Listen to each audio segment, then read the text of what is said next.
你有冇試過明明努力揾錢，但係錢就係留唔住，每個月出糧，錢好似流水咁走，儲唔到錢，仲時不時有啲突發支出破財嘅事情發生。好多人第一時間會去睇風水問大師，但係其實有時候問題就係出喺屋企門口那幾樣擺設上面。門口係一間屋嘅氣口，係財氣進入屋企嘅第一道關卡。古人講氣成風則散，界水則止，意思係好嘅氣場要留住，壞嘅氣要擋住，而門口就係最關鍵嘅位置。好多人花大錢裝修客廳睡房，但係偏偏忽略咗門口，結果就係財氣未入門已經散晒。今日呢部影片我就同大家講下家門口千萬唔好擺嘅3樣東西，仲有點解擺錯會破財，擺對咗又應該放啲咩，幫大家真正做到招財聚氣。講到呢度，我自己都有個親身經歷。以前住舊屋嗰陣，門口放咗一對好大嘅石獅子，係特登去揾人揀嘅，以為係鎮宅辟邪用。但係住咗差唔多2年，家裏大大小小嘅事情就係唔順。車壞咗要修屋頂漏水，老伴身體唔舒服，入咗醫院錢就一直出唔停。後來有個做風水嘅老朋友上門望咗一眼就話：你呢對獅子擺錯位置啦，加上款式同屋企嘅格局唔配，非但冇招財，仲係再把財氣往外推。我聽完將信將疑，但都照做調整，冇幾耐情況真係慢慢好轉。由嗰次開始我就開始認真研究門口風水呢樣嘢。今日同大家分享嘅都係我自己親身了解過有根有據嘅知識。如果你都有破財運氣唔順嘅困擾，不妨睇下你屋企門口係咪有以下呢3樣東西。我哋由第3位講起。第3係雜亂堆積嘅鞋同雜物。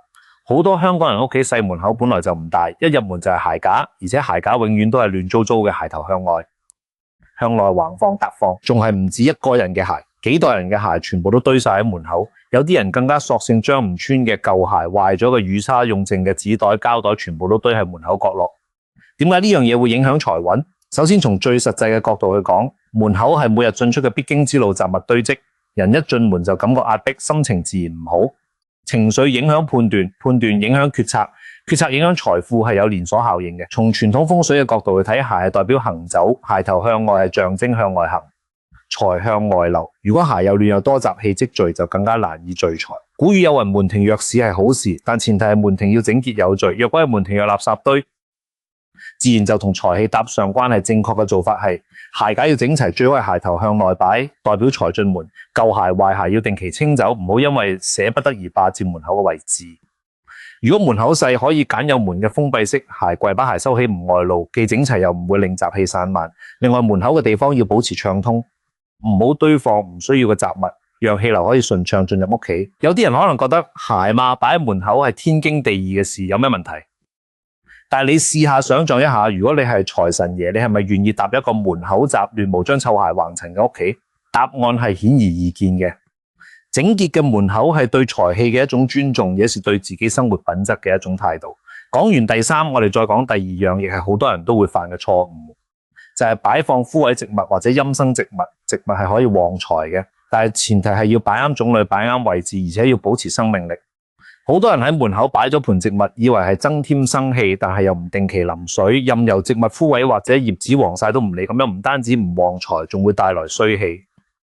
枯萎嘅植物係死氣嘅象徵，係風水大忌。死氣會壓制生氣，令屋企嘅整體氣場下沉，財運當然唔好。而且枯葉在腐爛嘅過程中會釋放出一種敗壞嘅能量，雖然聽落係抽象，但其實對住係一個連植物都照顧唔好嘅環境。人嘅精神狀態同心理感受都係受影響嘅。另外一樣係陰生植物，就係喜陰內陰嘅植物品種，好似某些蕨類植物常春藤。呢類植物本身唔係問題，但係如果放喺門口，呢個本應該係陽氣充足嘅位置，會令門口嘅陽氣受到壓抑，長期下去，屋企嘅氣場會偏陰。傳統上認為陰氣重嘅屋企容易招惹唔必要嘅麻煩，家人容易情緒低落，健康欠佳，財運亦難以提升。當然唔係每個人都信呢一套，但係從科學角度去睇，陰生植物通常生長環境比較潮濕陰暗，門口長期潮濕陰暗對屋企嘅空氣質素確實係有影響，容易滋生及菌，對健康係實實在在嘅壞處。咁應該擺啲咩？如果你真係想喺門口擺植物旺財，最好揀一啲窯片厚實、生命力強、顏色翠綠嘅植物，好比金錢樹、富貴竹、招財樹。呢啲植物本身名字就已經帶有美好寓意，而且容易打理。只要定期淋水，保持健康，就係一道好嘅門口風水。記住，植物要有生氣，一旦出現枯斃爛根，要立即修剪或者換走，唔好讓死氣停留喺門口。講到呢度，如果你覺得呢部影片對你有用，不妨幫手點個讚，讓更多有需要嘅朋友都睇到。我哋繼續講第一樣，亦係最多人忽略但影響最大嘅東西。第一係擺放位置、款式或者狀態唔啱嘅神獸擺件，包括石獅子、貔貅、麒麟等。講到神獸擺件，好多人第一反應係呢啲唔係旺財嘅嘢咩？點解會係破財嘅原因？問題就係出喺擺錯呢兩個字上面。神獸擺件係有講究嘅，唔係隨便買一對擺喺門口就自然旺財。擺錯咗，非但冇益，仲係有害。首先講石獅子，石獅子係中國傳統國裏面常見嘅鎮宅神獸，正確用法係鎮守大門，抵擋外來嘅煞氣。但係石獅子有嚴格嘅擺放規矩，必須係一雌一雄，男左女右，即係面對大門嘅方向。左手邊係雄獅，右手邊係雌獅。雄獅腳踩線球，雌獅腳踩幼獅，兩者缺一不可。如果你買咗兩隻一模一樣嘅獅子，或者陰陽不分，又或者只得一隻擺放起來，就唔係旺宅，反而係煞氣自招。另外，石獅子嘅大小要同屋企嘅大小相稱。我之前講嘅個人經歷就係犯咗呢個毛病。屋企唔係豪宅大門，卻擺咗一對體型巨大嘅石獅子。風水上叫做鎮物壓氣，把屋企本身嘅財氣吸壓住咗錢，當然留唔住。再講貔貅，貔貅係傳說中隻進不出嘅神獸，民間認為可以招財納福，但係貔貅嘅擺放更加講究。貔貅個嘴要向外，即係面向大門方向，象徵吞財入屋。如果你嘅貔貅係嘴向入面向牆，就等於佢係將財氣往外推，完全反晒效果。另外，貔貅要定期清潔，唔可以讓它蒙上灰塵。否則貔貅嘅靈力被封印，無法發揮招財功效，而積滿灰塵嘅擺件只會令屋企氣場混濁。仲有一點好多人唔知道，就係貔貅唔可以放喺門口照射強光嘅位置，特別係直接對住戶外強烈陽光。傳統上認為會令貔貅性格暴躁，招來嘅唔係財氣，而係是非口舌。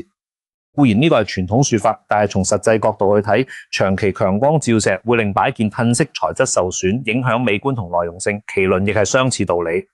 麒麟代表吉祥如意，但係如果擺放嘅材質係破損嘅、係殘缺嘅，就係凶兆。好多人買咗麒麟擺件，用咗幾年之後係各位掉咗一塊，係底部裂咗都繼續擺着唔換咁樣嘅。破損神獸係風水大忌，寓意不完整、不吉利，應該立即換走。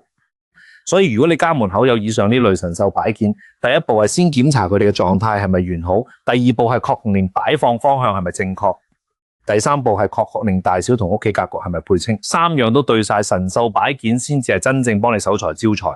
如果有任何一項唔對，就算你買嘅係幾名貴嘅材料都係冇用嘅。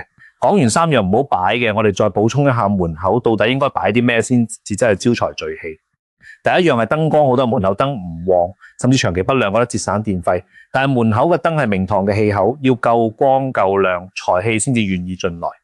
傳統上講明廳暗室，廳要光，睡房要暗，門口就更加要保持明亮。燈壞咗要立即換，唔好拖，因為黑暗嘅門口係陰氣聚集嘅地方，同財氣係無緣嘅。第二樣係地毯，門口嘅地毯係有寓意嘅。有一句古話叫踩着紅毯入門，財福滿屋庭，可以喺門口擺一塊顏色鮮普圖案吉祥嘅地毯。好比紅色、橙色、金黃色係中國傳統文化裏面代表吉利富貴嘅顏色，地毯要定期清洗，保持乾淨。破舊嘅地毯要換走，因為一塊破爛嘅地毯寓意破財，同擺咗破損嘅神獸係一樣嘅道理。第三樣係開運植物，之前講過，金錢樹、富貴竹、招財樹係不錯嘅選擇。選擇盆栽要揀盆器圓滑、顏色溫潤嘅方形或者有利角嘅盆器，在風水上係有煞嘅感覺。圓潤嘅盆器更加符合財運滾滾來嘅意頭。講到呢度，可能有朋友會問，風水呢樣嘢係唔係迷信？我自己嘅立場係，風水係中國傳統文化嘅一部分，係幾千年來先人嘅生活智慧嘅積累。裏面有好多係符合現代環境學、心理學同空間學原理嘅。就算你唔相信風水，你都唔能否認一個整潔明亮、氣場良好嘅家居環境確實係可以讓人心情更好、思路更清晰、做事更有效率。心態好咗，效率高咗，自然係有助於財富嘅積累。所以就算係唔信風水，但係信環境嘅朋友，呢部影片講嘅建議對你都係有參考價值嘅。不過有一樣嘢我想額外提醒大家，風水係互助，唔係主角。唔好因為聽咗風水建議就以為改變幾樣擺設就可以躺平等財來。風水係幫你地吉避凶，打好一個氣場嘅底子，但係自己努力揾錢、理財、規劃人際關係嘅經營先至係財富嘅根本，兩者配合先至係真正嘅招財之道。我認識一個朋友，佢係做生意嘅，有一段時間生意唔好做，佢就花咗好多時間去搞家裏嘅風水，請咗大師換咗擺件，改咗格局，搞咗好大陣仗。但係佢忽略咗一個根本問題，就係佢嘅轎物模式過時咗，市場已經變化，佢未有與時並進搞完風水，生意繼續唔好。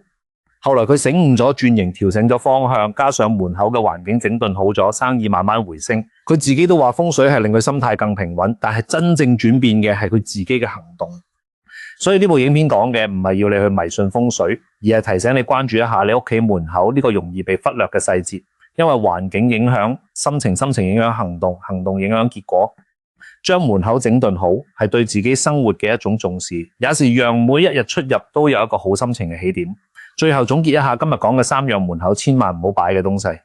第3係雜亂嘅鞋同雜物，記得保持門口整齊暢通，鞋頭要向內擺。第2係枯萎或者陰生植物，保持植物有生命力或者換成旺財植物。第1係擺錯咗位置、款式大小或者已經破損嘅神獸擺件，要按照正確嘅規矩擺放，並且保持完好無損。